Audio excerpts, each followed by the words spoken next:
I decide to listen to you fundamental folks, and I identify a business or a few types of businesses that I know a little bit about the space. I may know some people in them. They're interesting to me. Mm-hmm. And I want to be seen as one of these geniuses in 2025 who did the right thing and bought Right. the right business. So what is my first step in going about looking for this business to buy? And where should we be looking to find these businesses that make the most sense? Sure. So the first thing I think is to think about the process to buy a business. And this won't be where most people recommend, but for me, having been in it for over a decade now and just seeing people try and be successful and try and fail, the ones that had an idea of what the process looked like were able to sustain and be more successful. What does that mean? I've had people call me and say, hey, Elliot, I want to buy a business, but I need to get a job in like 5 to 6 months. So I really need your help to help me find something, due diligence on it, and close it in like 4 months or so I can not have to take my job in 6. Can you help me? And I try to tell them that timeline just doesn't make sense. Business acquisition can take longer because you're going to have to look at, 25, 50, 75 companies. And so you want to have a year, really 2 years to manage this process. So if you say, hey, I want to be smart in 2025, I think what you say is I need to dedicate at least a year to this. And then you need to go find companies that are available for sale. So the way you would do that is go to International Business Broker Association. So IBBA is their acronym, and go look them up.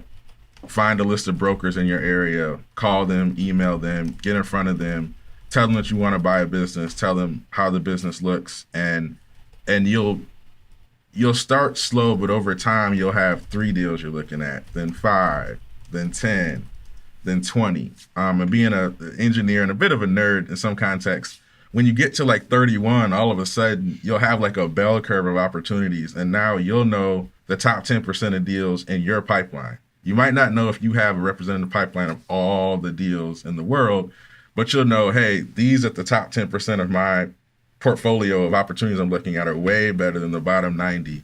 And you'll naturally be able to spend more time on the ones that make more sense. After you sort of get some opportunities, here's, I think, where you have to make a decision. Do you go it alone and just be independent, figure out how to manage your diligence process? Do you know how to look at financials of private companies? Do you know how to interview sellers? Do you know how to raise capital? And if those things are sort of things you're comfortable with, then you sort of go it alone, you grab your resources, you plan your tack, and you go. For a lot of people, because of the complexity of this marketplace, it makes a lot of sense to get an advisor that knows the process to help you through. Here's why.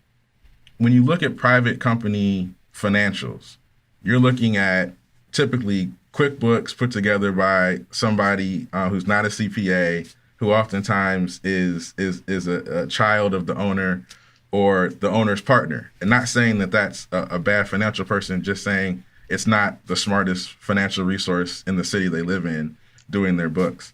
Their taxes are typically optimized so that they don't give Uncle Sam any extra love at the end of the year. And if you don't have a great ability to look through monthly financials in QuickBooks and kind of sniff through what's real and what's not, if you don't know how to sort of compare those to taxes, and then really if you don't know how to link all of that stuff to bank statements, because what I tell people all the time, and I'm an owner, so I've used QuickBooks to do my financials. I can tell stories in QuickBooks. I can tell stories on my taxes. I cannot tell stories through the bank. The bank won't misrepresent the truth for me, for you, for anyone. And so the bank statements become sort of the crux of the analysis. If that's not stuff you feel comfortable doing, particularly thinking that, hey, I'm going to maybe put up $100,000 of equity and get $900,000 of debt that I'm personally responsible for. So taking $1 million bet, you may want to spend a little bit of money to make sure you're doing it correctly. So I think you have the go it alone process, which, look, we're entrepreneurs, a lot of people do it. Then there's the sort of get help sort of work stream. And I think for the size of bets that people are making, if you're not experienced in this market, it would make sense to get an advisor.